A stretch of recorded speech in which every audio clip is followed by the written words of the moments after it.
Monsieur Christ Autrement Radio. En ce moment, nous sommes avec le pasteur Rémi Francis. Bonsoir pasteur. Oui, bonsoir Pétula, ça va? Oui, ça va. Le week-end était bon? Oui, très bien. D'accord, très bien alors, grâce à Dieu. Nous sommes également avec Aurélie. Bonsoir Aurélie. Bonsoir. Comment ça va? Très bien, grâce à Dieu. Et ça fait très longtemps, on s'était pas retrouvé avec Aurélie. C'est vrai. Ça va? T'as passé un très bon week-end aussi? Oui, très bien. Mais gloire à Dieu alors. Mais que le Seigneur te bénisse et te fortifie. Amen. Alors ce soir, le thème de la prédication, c'est le croyant peut-il être sûr de son salut? Oui, est-ce que le croyant peut-il être sûr de son salut? Oui, on peut dire oui. Et Amen. pour cela, nous allons voir tout cela en lecture ce soir. Amen. Le croyant peut-il être sûr de son salut? Non, répond l'Église romaine. Ce que disent l'Église romaine, parce qu'ils n'avaient pas compris ce que la parole voulait leur dire et voulait leur enseigner. Amen. On continue. Amen. Car nul ne peut savoir de façon certaine et infaillible qu'il a obtenu la grâce de Dieu. Selon le Concile de Trente. Selon le Concile de Trente, selon les Romains. Tout à fait. Beaucoup d'autres théologiens disent aussi que nous ne saurons si nous sommes sauvés que dans l'autre monde. Oui, comment uniquement dans l'autre monde? Parce que si nous servons Christ, nous devions être sûrs de notre salut. Nous ne devions pas attendre uniquement quand Jésus revient pour savoir si on est sauvé. Nous devions vivre dès maintenant le ciel sur la terre. Et nous devions vivre dès maintenant étant qu'un peuple racheté et un peuple sauvé par la grâce et par la puissance de Dieu. Parce que la Bible déclare, car Dieu a tant aimé le monde qu'il a donné son Fils unique afin que quiconque croit en lui ne périsse point, mais qu'ils aient la vie éternelle. Vous voyez? Amen. Quand nous venons à Jésus, nous devions être sûrs en qui nous croyons, en qui nous avons la vie. Amen. Et ça, c'est très très important. Nous devions être sûrs de notre salut. Amen. Amen. La Bible affirme que le croyant a reçu par sa nouvelle naissance la vie éternelle. Heureusement, la Bible affirme que le croyant En Jésus-Christ. en Jésus-Christ, oui, vas-y, on redit.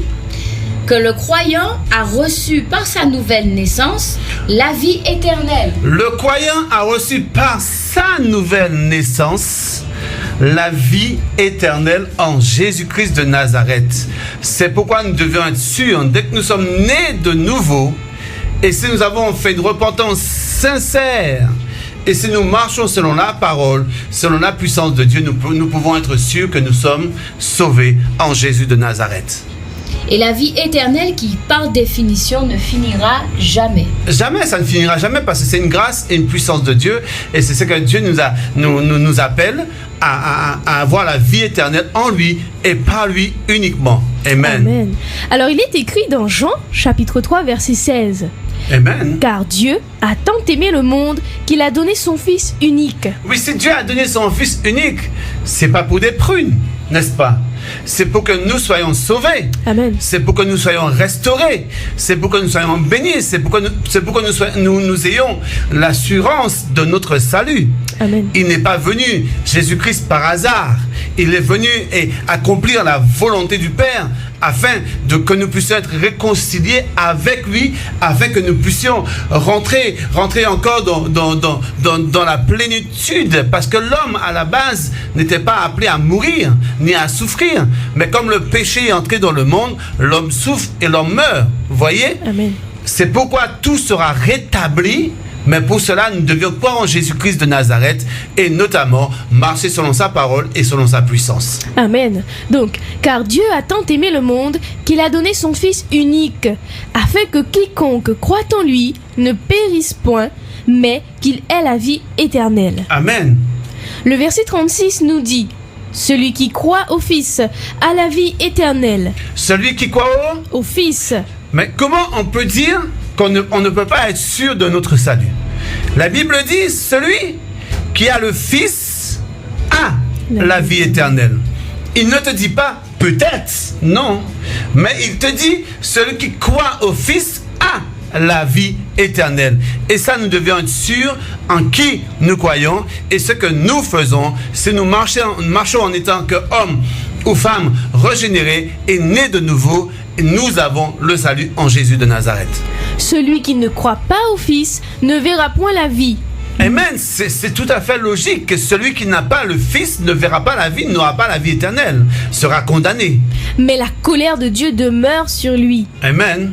Jean, chapitre 5, verset 24 nous dit: en vérité, je vous le dis, celui qui écoute ma parole et qui croit à celui qui m'a envoyé a la vie éternelle. Celui qui écoute Celui qui écoute ma parole, ma parole, et qui le met en pratique, Amen. voyez, a la vie éternelle. On ne peut pas dire en aucun cas on a la vie éternelle si on ne met pas en pratique la parole, si on ne marche pas selon les préceptes de Jésus de Nazareth. Nous devions marcher selon Dieu et mettre en pratique la parole de Dieu afin que nous aussi nous soyons sûrs de notre salut. Vous voyez, nous ne pouvons pas dire que nous servons Christ et que nous ne mettons pas en pratique sa parole. Amen. Nous ne pouvons pas dire que nous avons l'assurance de notre salut et nous faisons n'importe quoi. C'est pas possible. C'est ceux qui marchent selon la parole de Dieu et qui vont persévérer jusqu'à la fin qui seront sauvés. Amen. Et ne viens point en jugement. Amen. Mais il est passé de la mort à la vie. Amen. Nous sommes passés de la mort à la vie. À la vie. Et ça, c'est une grâce, c'est une puissance de Dieu que Dieu, auparavant, nous étions considérés comme des chiens. Nous courons vers une mort certaine, mais Jésus-Christ nous a sauvés, nous a rachetés, et maintenant, nous ne courons plus vers la mort, mais nous courons vers la vie, mais la vie en Jésus-Christ de Nazareth. Et aujourd'hui, nous pouvons dire que nous avons l'assurance de notre salut.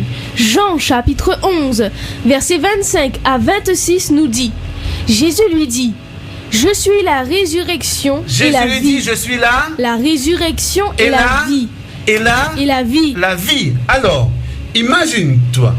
Jésus te dit: je suis la résurrection et la vie. Et Jésus te dit: même quand tu seras mort, tu vivras. Mais comment peut-on dire qu'on ne peut pas avoir l'assurance de notre salut? Parce que Jésus nous dit: je suis la résurrection et la vie.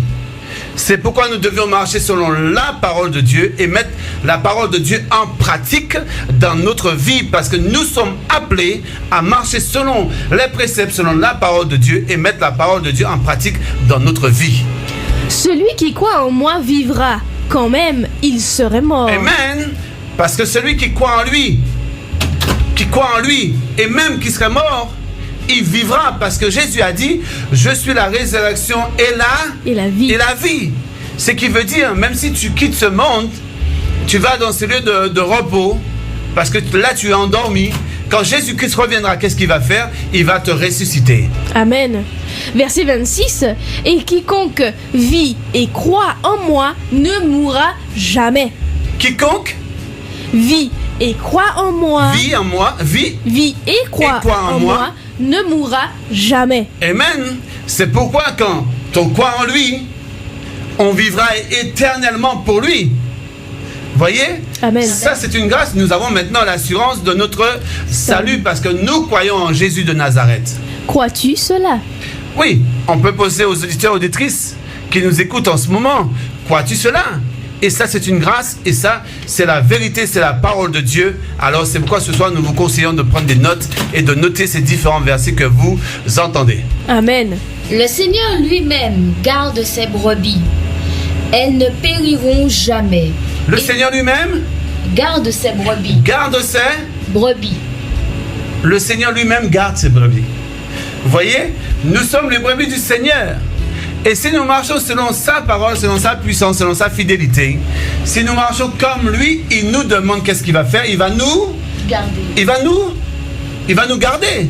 Il va nous protéger. Il va continuer à prendre soin de nous. Et c'est de là cette relation que nous avons avec lui, et qu'il nous garde, qu'il nous protège. Cette assurance va encore grandir. Ça ira de gloire en gloire et de victoire en victoire. Nous n'allons pas rester là comme ça statique, mais cette relation avec lui, ça va nous bénir, ça va nous restaurer, ça va nous permettre d'aller de gloire en gloire. Et cette relation avec lui, il va nous garder, et l'assurance de notre salut va encore grandir davantage. Et personne ne les ravira de sa main. Et personne ne peut nous enlever de ça? De sa main. Amen. Parce que lui, qu'est-ce qu'il fait? Il nous protège, il nous garde. Amen. Et personne ne peut nous enlever. Même si le diable peut essayer de faire ce qu'il a envie de faire, mais ne t'inquiète pas, mais dis-lui qu'il est écrit, il m'a dit, il me gardera dans ses mains. Amen. Alléluia. Et que personne ne peut me ravir dans les mains de Dieu. Jésus-Christ de Nazareth, de Dieu. Amen. Amen. C'est une grâce. Jean chapitre 10, verset 28 nous dit « Je leur donne la vie éternelle, et elles ne périront jamais. Amen. Je leur donne La vie éternelle. Je leur donne la vie éternelle. » Alors, si nous croyons en Dieu, la parole dit que Jésus-Christ nous donne la vie éternelle. Et pour cela, nous devions être sûrs et certains de la parole de Dieu. Amen. Il ne faut pas lire la Bible comme si on lisait un roman, mais lire la Bible par l'action du Saint-Esprit. Demande au Saint-Esprit de nous éclairer, de nous aider à comprendre ce que nous sommes en train de lire et dire au Saint-Esprit de nous toucher, parce que la parole est là pour nous convaincre, pour nous corriger, pour nous amener à la stature parfaite de Christ. Mais c'est pourquoi nous devions chaque jour, chaque instant, comprendre ce que la parole nous dit. La parole nous dit à l'instant: Je leur donne la vie éternelle. Je leur donne la vie éternelle. Il nous dit qu'il nous a donné la vie éternelle, nous qui croyons en lui. Amen. Amen. Et ils ne périront jamais. Et nous ne périrons jamais parce que nous avons mis notre confiance, notre foi, notre espérance. Et nous avons cette assurance en lui que nous sommes sauvés. Amen. Et personne ne les ravira. Et personne ne peut nous ravir de ses de mains. ma main. Amen. Amen. Jean chapitre 17, versets 11 à 12. Je ne suis plus dans le monde, Oui, je ne suis plus dans le monde, et ils sont dans le monde, mais ils sont dans le monde. et je vais à toi. Oui, ensuite. Père Saint, garde en ton nom ceux que tu m'as donnés, afin qu'ils soient un comme nous sommes, afin qu'ils soient un comme nous. Amen. C'est logique. Parce que lui, Jésus, il n'est plus là. Qu'est-ce qu'il fait? Père, garde-les. Vous voyez?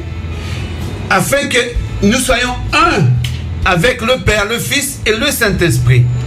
Et tous ceux qui marchent selon la parole, selon la puissance de Dieu, selon la fidélité de Dieu, nous formons un avec eux. Amen. Avec Amen. le Père, le Fils et le Saint-Esprit. Amen. Ce sont des choses, notamment, on ne nous enseigne plus dans nos églises. Mais quand nous marchons selon la parole de Dieu, selon la puissance de Dieu, nous mettons en pratique sa parole et nous marchons selon la volonté de Dieu. Et nous marchons comme Dieu nous demande de marcher. Alors nous formons un avec lui. Amen. Un avec le Père, un avec le Fils et un avec le Saint-Esprit. C'est pourquoi nous avons l'assurance de notre salut. Verset 12. Lorsque j'étais avec eux dans le monde, je les gardais en ton nom. Amen. Et quand il était là, il nous gardait en son nom. J'ai gardé ceux que tu m'as donnés, et aucun d'eux ne s'est perdu. Amen. Aucun. Et même jusqu'à la fin du monde, aucun d'entre nous qui appartient au Christ, nous ne serons jamais perdus. Amen. Sinon, le fils de perdition, afin que l'écriture fût accomplie. Sinon, le fils de la perdition. Parce que lui, il n'était pas selon le plan et selon la volonté de Dieu. C'est logique. Amen. Amen. Pierre écrit: un héritage vous est réservé dans les cieux, à vous qui, par la puissance de Dieu, êtes gardés par la foi pour le salut, prêt à être révélé dans les derniers temps. Vous voyez, vous avez vos parents, vous avez vos mères, vos pères, vous avez des tantes qui vous laissent des héritages. Et vous êtes sûr et certain, vous êtes convaincus, cet héritage-là vous appartient. Et comment peut-on dire qu'on n'est pas sûr de notre salut? Si humainement parlant, tu es sûr que ton père t'a laissé une maison, la maison t'appartient, et tu fais la démarche pour entrer en possession de ton héritage, alors, si tu doutes de ton Dieu, que tu ne vois pas, c'est qu'il y a un problème. C'est pourquoi l'héritage qui nous est réservé, c'est la vie éternelle en Jésus-Christ de Nazareth. Et nous devions avoir l'assurance et totalement confiance en Dieu que nous avons l'assurance de notre salut. Amen. 1 Pierre chapitre 1, versets 4 à 5 nous dit: pour un héritage qui ne se peut ni corrompre, ni souiller, ni flétrir, lequel vous est Ni souiller, ni flétrir, ni corrompre. ni corrompre. Voyez, les héritages terrestres, la houille, ou encore ça peut être corrompu, ça peut se flétrir. Mais l'héritage qui est le royaume des cieux, personne ne peut le corrompre. Il n'y aura jamais de filon pour pouvoir entrer dans le royaume des cieux. Et on ne peut pas avoir de filon pour avoir l'assurance de notre salut, parce que le salut est individuel. Voyez, c'est pourquoi nous devons avoir l'assurance de notre salut pour entrer dans le royaume des cieux. Lequel vous est réservé dans les cieux. Lequel nous est réservé dans les cieux. Amen, alléluia. À vous qui, par la puissance de Dieu, êtes gardés par la foi pour le salut, prêt à être révélé dans les derniers temps. Amen, parce que c'est notre foi qui va triompher du monde. Alléluia. Amen. Parce que nous sommes gardés par la foi en Jésus de Nazareth. Amen. Jude s'adresse à ceux qui sont aimés de Dieu le Père et gardés pour Jésus-Christ. Amen. Alléluia. On continue la lecture. Jude, chapitre 1, verset Amen. 1 nous dit: Jude, serviteur de Jésus-Christ et frère de Jacques, à ceux qui ont été appelés, qui sont aimés en Dieu le Père et gardés pour Jésus-Christ. À ceux qui ont été appelés, À ceux qui ont été appelés, qui sont aimés en qui sont Dieu, aimés en Dieu le Père, appelés et aimés en Dieu le Père, en Dieu le Père et gardés et gardés pour pour Jésus-Christ. Jésus-Christ. Amen. Vous voyez, c'est pourquoi nous pouvons être sûrs et certains que nous sommes aimés de Dieu et gardés pour la vie éternelle en Jésus-Christ de Nazareth. Amen. Amen. C'est pourquoi nous ne devions pas douter de Christ et avoir l'assurance de notre salut en Jésus-Christ de Nazareth. Ne laissez pas le diable venir vous troubler, mais dites-lui que vous avez l'assurance de votre salut en Jésus-Christ de Nazareth, parce qu'il a dit: je m'en vais, je vais vous préparer une place. Là où je suis, vous serez avec moi. Et ça, c'est une certitude. Amen. Le Seigneur veille ainsi sur ceux qu'il a connus d'avance. Le Seigneur Veille sur sur ceux qu'il a connus d'avance. ceux qu'il a connus D'avance. d'avance. Est-ce que c'est nous qui avons connu le Seigneur d'avance? Non. Non, C'est lui qui nous a connus d'avance. d'avance. Et qu'est-ce qu'il fait? Il veille Sur nous. sur nous. Amen. Amen. Vous voyez, en aucun cas, nous ne pouvons pas dire que nous n'avons pas l'assurance de notre salut. En aucun cas, nous ne pouvons pas dire que je n'y crois pas, ou encore je doute. La parole te démontre A plus B que tu dois avoir l'assurance de ton salut. On peut relire encore si tu veux lire.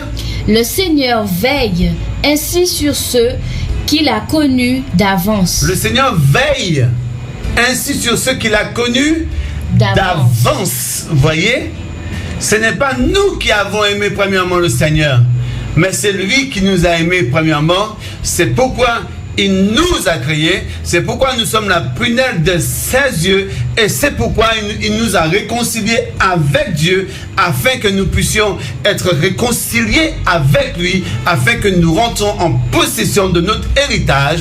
Et notre héritage, c'est le royaume des cieux. C'est pourquoi nous devions avoir l'assurance de notre salut. Amen. Prédestiné à être semblable à l'image de son Fils. Prédestiné à être...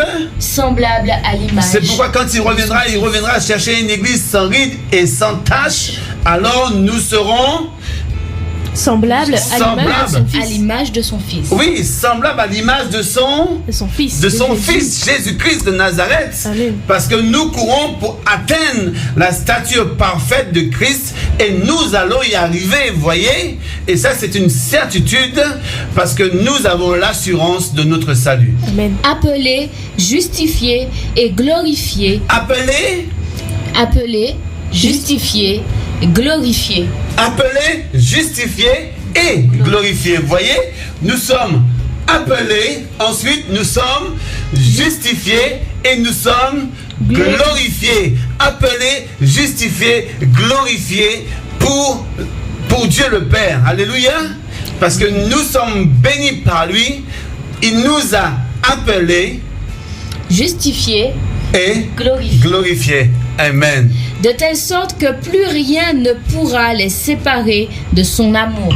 De sorte que plus rien ne peut les séparer de son amour. Ni les événements, ni les siècles à venir, ni les profondeurs, ni la hauteur, rien ne pourra nous séparer de son amour. Si rien ne peut nous séparer de son amour, alors nous pouvons avoir cette certitude que nous avons l'assurance de notre salut. Amen. Romains chapitre 8, versets 29 à 39 nous Amen. dit: Car ceux qu'il a connus d'avance, il les a aussi prédestinés. Il les a aussi, ceux qu'il a connus d'avance, il les a aussi prédestinés. Amen. À être semblables à l'image de son Fils. À être semblable à l'image de son Fils, Jésus-Christ de Nazareth. Nous sommes prédestinés à être semblables à l'image de Jésus-Christ. Voyez, nous sommes semblables. Ça ne veut pas dire être des photocopies. Non, être semblables, identiques comme lui. Voyez? Amen. Afin que son Fils fût le premier-né entre plusieurs frères. Amen. Et ceux qu'il a prédestinés, il les a aussi appelés. Et ceux qu'il a appelés, il les a aussi justifiés. Et ceux qu'il a justifiés, il les a aussi glorifiés. Amen. Que dirons-nous donc à l'égard de ces choses? Si Dieu est pour nous, qui sera contre nous? Lui qui n'a point épargné son propre Fils, mais qui l'a livré pour nous tous, comment ne nous donnera-t-il pas aussi toutes choses avec lui? Lui qui n'a point épargné, son propre fils, mais qui l'a livré pour nous tous. Mais comment ne nous donnera-t-il pas aussi toutes choses avec lui? Comment ne nous donnera-t-il pas aussi toutes choses avec lui? Amen.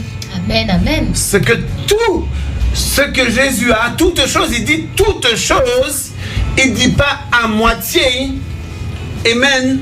Parce que lui, il a livré son Fils. Il a livré son Fils afin que nous soyons sauvés. C'est pour que nous puissions hériter du royaume des cieux et avoir toutes choses pleinement avec Jésus-Christ de Nazareth. Amen. Verset 33. Qui accusera les élus de Dieu? C'est Dieu qui justifie. Qui les condamnera? Christ est mort, bien plus il est ressuscité. Il est à la droite de Dieu et il intercède pour nous. Amen. Si nous marchons selon la volonté, selon la puissance de Dieu, si nous marchons selon comme lui, il nous demande de marcher, qui est-ce qui peut nous condamner? Qui est-ce qui peut venir contre nous? Personne.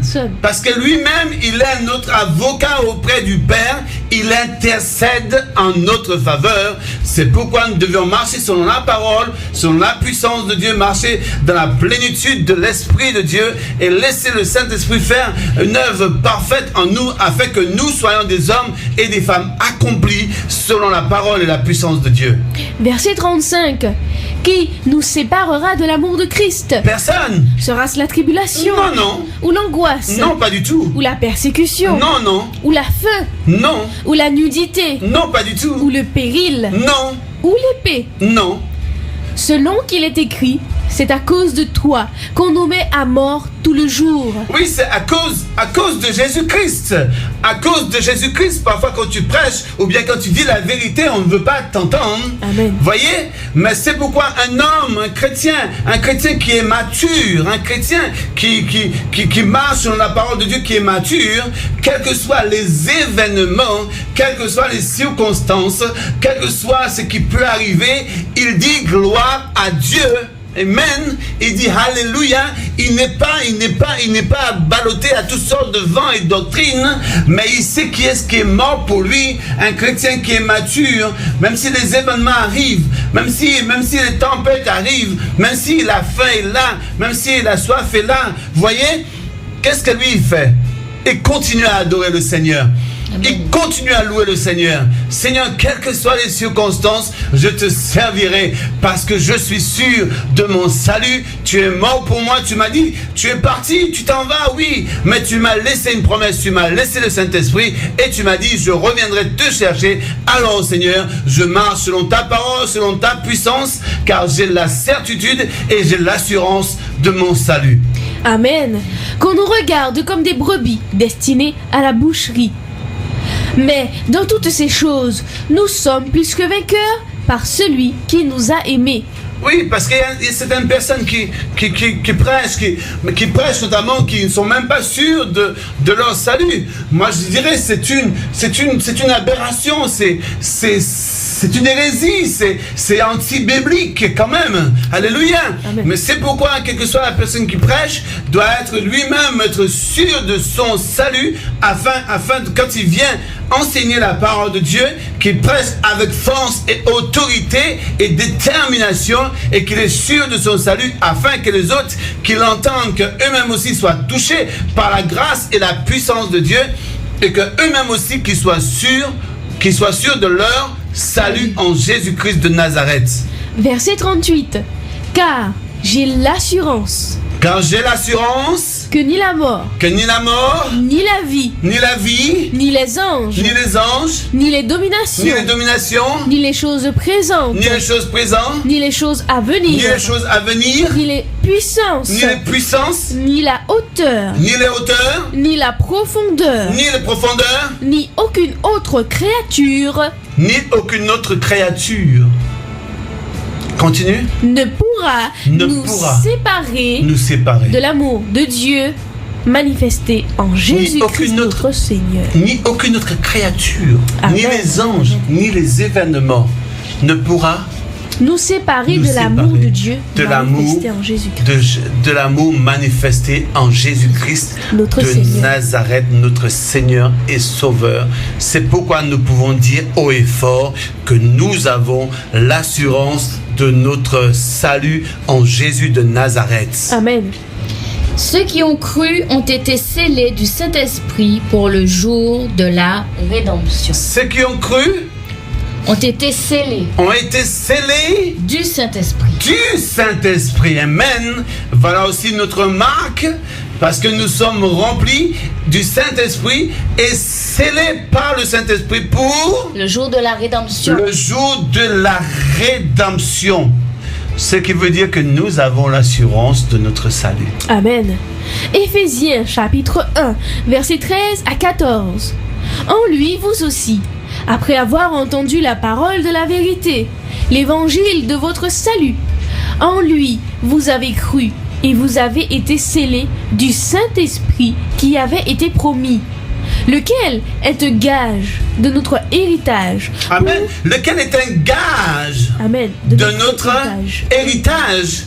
Parce que le Saint-Esprit est là, il fait un travail magnifique, merveilleux, un travail grandiose, travail, je dirais même, incommensurable, travail sans limite, qui nous conduit dans toute la vérité. Parce que la Bible dit, quand nous entendrons la parole va nous affranchir et nous serons réellement libres, voyez? Amen. Le Saint-Esprit est notre gage. Amen. Le Saint-Esprit nous conduit dans toute la vérité. Le Saint-Esprit nous parle de Christ, voyez? Et là, nous avons maintenant l'assurance de notre salut. Même quand tu es là avec cette assurance que tu as le Saint-Esprit qui est là, tu as le Seigneur avec toi. Et quand tu essaies même peut-être de te détourner, le Saint-Esprit te dit non. Fais demi-tour. Voyez? C'est pourquoi nous avons cette gage de l'assurance de notre salut par le Saint-Esprit. Amen. Pour la rédemption de ce que Dieu s'est acquis à la louange de sa gloire. Amen, alléluia. Éphésiens chapitre 4, verset 30. N'attristez pas le Saint-Esprit de Dieu, par Amen. lequel vous avez été scellés pour le jour de la rédemption. Amen. Par le Saint-Esprit, nous avons été scellés pour le jour de la rédemption. Mais nous ne devions en aucun cas attrister le Saint-Esprit de Dieu. Amen. Nous avons d'autre part l'assurance que le Seigneur rendra parfaite l'œuvre commencée en nous. Nous avons l'assurance d'autre part que Le Seigneur rendra parfaite le Seigneur rendra parfaite parfaite l'œuvre. l'œuvre commencée en nous. Ben oui, parce que celui qui a commencé l'œuvre en nous est fidèle et bon pour l'achever. Amen. Amen. Philippiens chapitre 1 verset 6. Je suis persuadé que celui qui a commencé en vous cette bonne œuvre la rendra parfaite pour le jour de Jésus-Christ. Répète encore. Je suis persuadé que celui... Rappelle un peu la référence. Philippiens Amen. chapitre 1 verset 6. Oui. Je suis persuadé Je suis persuadé. Il dit pas peut-être, mais il dit je suis persuadé que celui qui a commencé que celui qui a commencé cette bonne œuvre cette bonne œuvre la rendra parfaite la rendra parfaite. pour le jour de Jésus-Christ. Parce qu'il dit, quand il reviendra, il viendra chercher une église sans ride, sans tache. C'est pourquoi celui qui a commencé l'œuvre en nous sera fidèle et bon pour l'achever et pour la rendre parfaite le jour de son avènement. Et nous affermira jusqu'à la fin pour que nous soyons irréprochables au jour. Il nous affermira Et nous affermira jusqu'à la fin jusqu'à la fin pour que nous soyons irréprochables pour que nous soyons irréprochables au jour du Christ. au jour du Christ, parce qu'elle a dit je reviendrai chercher une église sans ride et sans tache. Pour ceux qui disent qu'on ne peut pas vivre dans la sanctification et dans la sainteté, cela est possible parce que celui qui a commencé l'œuvre en nous est fidèle et bon pour l'achever afin que nous soyons irréprochables, sans ride et sans tache le jour de son avènement. 1 Corinthiens chapitre 1 verset 8. Il vous affermira aussi jusqu'à la fin pour que vous soyez irréprochables. Il vous affermira jusqu'à la fin pour que vous soyez irréprochables au jour de notre Seigneur Jésus-Christ. Tu peux reprendre encore s'il te plaît? 1 Corinthiens Amen. chapitre 1 Amen. verset 8. Il vous affermira aussi Il nous affermira jusqu'à la fin pour que vous soyez, pour que vous et moi, amen, soyez irréprochables qu'on soit irréprochables au jour de notre Seigneur Jésus-Christ. au jour du retour du Seigneur Jésus-Christ. Amen. Vous voyez? C'est pourquoi dans notre vie chrétienne, nous devions tendre à la perfection. Nous ne devions pas nous arrêter. Vous voyez, je ne vous dis pas d'aller pécher, mais il faut arrêter, il faut continuer à montrer à Dieu que vous voulez aller de gloire en gloire et de victoire en victoire. Lui, il est fidèle et bon pour l'achever, Amen. pour nous amener à la sanctification et à la sainteté. Vous voyez, Amen. il est fidèle et bon, mais nous devions continuer nos efforts, prier Dieu, avoir cette relation avec lui. Parce que notre relation, elle est très importante. Nous ne devions pas rester là et juste 2 minutes là, prier, comme si nous allons dans les fast-food. Non, parce que quand vous allez dans un fast-food, c'est tout de suite tap-tap et vous mangez. Mais il faut que nous puissions apprendre à prendre du temps devant Dieu, parler avec lui, avoir un cœur à cœur, avoir une relation avec lui, afin que l'œuvre qu'il a commencée, qu'il puisse l'achever, afin que nous ayons cette assurance, et nous avons l'assurance de notre salut. Ceux qui regardent à eux-mêmes, à leurs œuvres et à leurs mérites, ne parviendront jamais à une telle assurance. Oui, c'est normal, parce que les gens pensent c'est uniquement par leurs mérites, c'est par leurs bonnes œuvres. Vous voyez? Non, pas du tout. Parce que si vous regardez à votre mérite et... À leurs œuvres et à leurs mérites, Oui. à eux-mêmes. Oui, à eux-mêmes. Parce que dès que tu commences à dire moi j'ai, il y a déjà un gros souci, il y a déjà un très gros problème, vous voyez? C'est vrai. C'est pourquoi ils ne peuvent pas arriver à avoir cette assurance de leur salut. La nôtre est entière parce qu'elle repose uniquement sur l'œuvre parfaite du Seigneur en notre faveur. Amen. Et c'est là la différence. Quand tu essaies de faire toutes choses selon tes mérites, selon tes œuvres, selon ce que tu fais, selon le moi, et celui qui repose uniquement sur l'œuvre parfaite de Jésus-Christ de Nazareth, qui a bâti sa maison sur le roc, sur Jésus-Christ de Nazareth, alors il a l'assurance de son salut, et l'œuvre, elle sera parfaite en lui. Jésus s'est écrié en mourant, tout est accompli. Jésus a tout accompli pour nous. Jésus a tout fait pour nous. Jésus a tout donné. C'est pourquoi sur la croix il s'écrit tout est accompli. Et quand il dit tout est accompli, tout est accompli. L'assurance de notre salut est accomplie. Notre guérison est accomplie. Tout est accompli. Nos finances sont accomplies. Tout autour de nous, pour nos familles aussi, c'est accompli. Parce qu'il nous a fait une promesse. Si tu crois en moi, je sauverai toi et ta famille. À la croix, tout aussi est accompli en faveur de ta famille. Mais pour cela, il faut mettre en pratique et croire en Jésus-Christ de Nazareth et avoir confiance en lui pour avoir l'assurance de ton salut. Amen. Jean chapitre 19 verset 30. Amen. Quand Jésus eut pris le vinaigre, il dit, tout est accompli. Et baissant la tête, il rendit l'esprit. Amen. Son salut est gratuit. Nous l'avons reçu par la foi comme un don. Amen. C'est pour que personne ne puisse s'enorgueillir. Amen. Amen. C'est un don gratuit.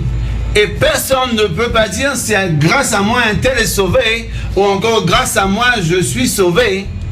Non, nous sommes sauvés par le moyen de la foi en Jésus-Christ de Nazareth et personne ne peut pas voler la gloire du Seigneur.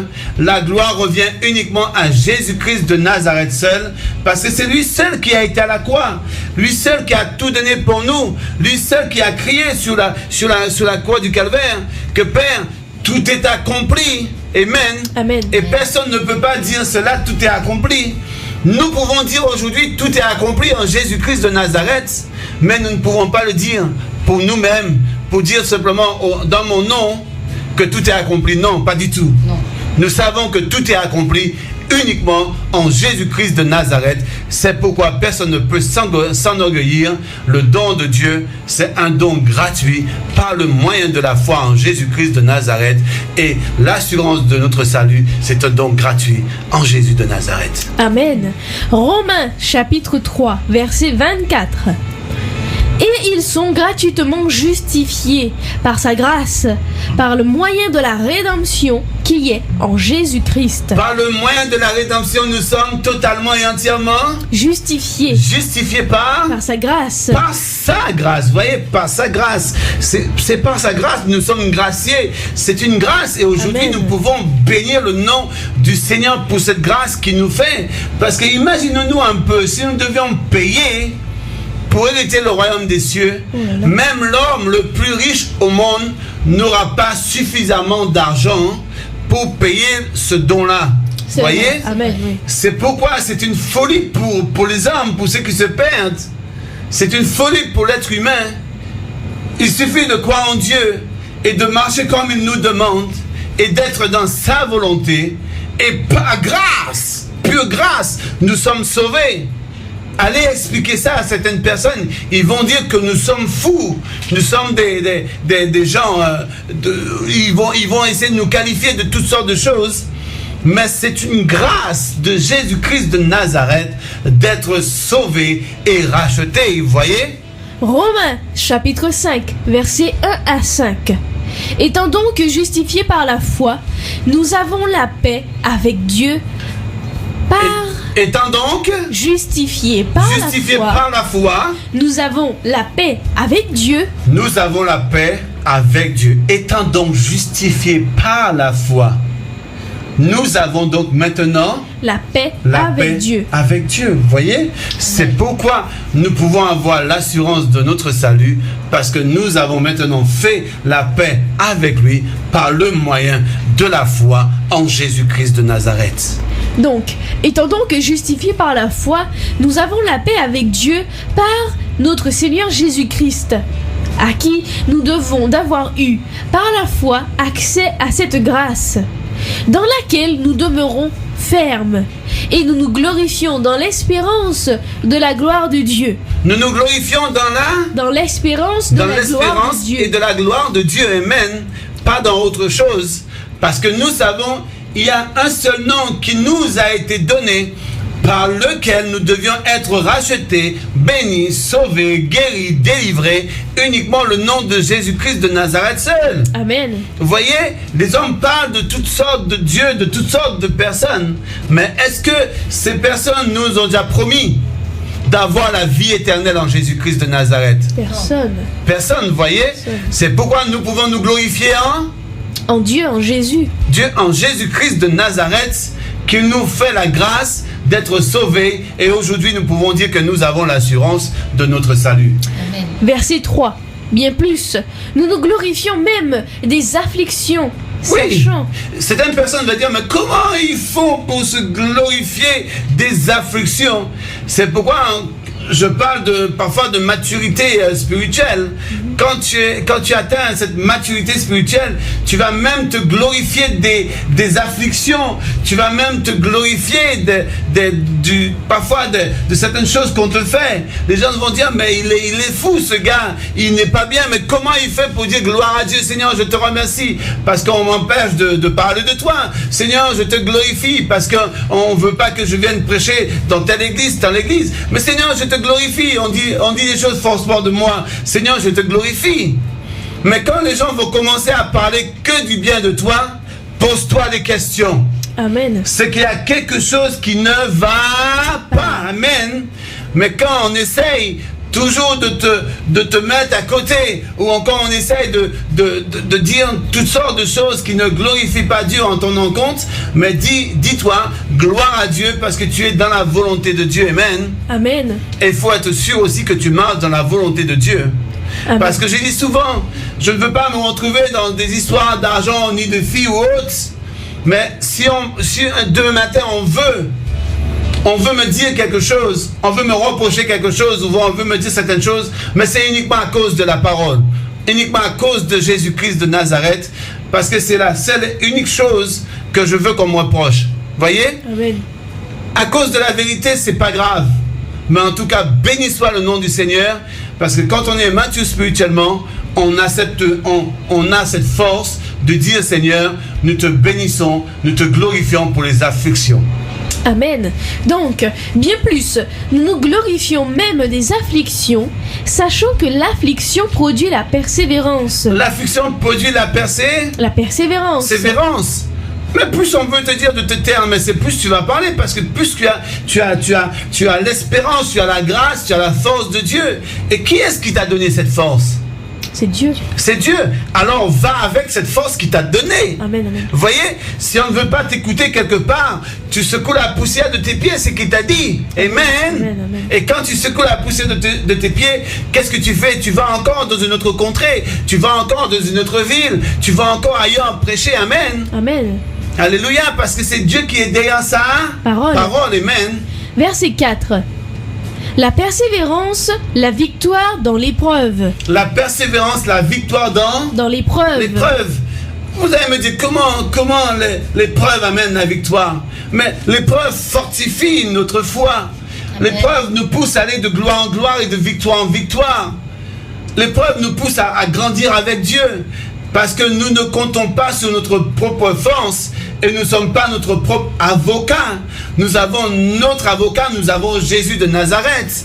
Nous avons Jésus qui combat pour nous. Et plus nous allons comprendre cela, quelles que soient les afflictions, quelle que soit l'épreuve, nous allons demeurer uniquement en Jésus-Christ de Nazareth, car nous avons l'assurance de notre salut en Jésus de Nazareth. Et cette victoire, l'espérance. Amen. Verset 5. Or, l'espérance ne trompe point. L'espérance ne trompe point. Amen. Parce que l'amour de Dieu est répandu dans nos cœurs par le Saint-Esprit qui nous a été donné. Le Saint-Esprit qui nous a été donné, l'amour est répandu dans notre cœur par le Saint-Esprit. C'est pourquoi l'espérance ne se trompe jamais. Amen. Parce que ce que Dieu dit, ce qu'il fait est parfait. Amen, amen. Amen. C'est pourquoi nous devions compter sur le parfait afin que nous devenons à la stature parfaite de Christ, afin de laisser Dieu travailler en nous, afin que nous puissions entrer pleinement dans notre héritage. Et notre héritage, c'est le royaume des cieux. C'est pourquoi nous avons l'assurance de notre salut. C'est pourquoi tous les jours, quand on se lève, on bénit Dieu, on glorifie Dieu. C'est pourquoi tous les jours, on lui demande sa protection. C'est pourquoi tous les jours, on lui demande sa grâce. C'est pourquoi tous les jours, on lui demande sa paix. C'est pourquoi nous sommes sûrs de l'assurance de notre salut. Si nous n'étions pas sûrs de cela, est-ce que nous allons lui demander sa protection? Eh bien non. Est-ce que nous allons demander sa paix? Non. Est-ce que nous allons demander sa grâce? Non. C'est parce que nous sommes sûrs de lui et sûrs de notre salut que nous marchons chaque jour pas à pas avec lui. Romains, chapitre 6, verset 23.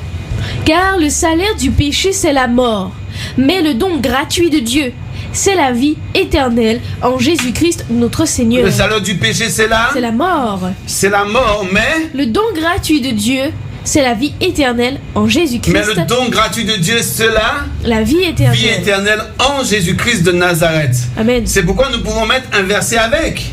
Jean 3,16 dit, car Dieu A tant aimé le monde qu'il a donné son Fils unique, afin quiconque croit en lui ne ne périsse point.